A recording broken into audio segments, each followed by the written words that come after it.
You ask Tiger to solve. This deals with linear equations with one unknown. The final result is c equals -6. Let's solve it step by step. Move the negative sign from the denominator to the numerator. Group all constants on the right side of the equation. Add 5 to both sides.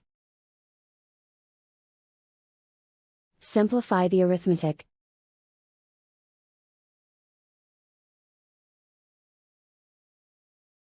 Isolate the c. Multiply both sides by 2. Group like terms. Multiply the coefficients. Simplify the arithmetic.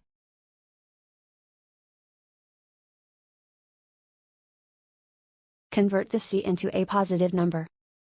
Multiply both sides by -1. Remove the ones.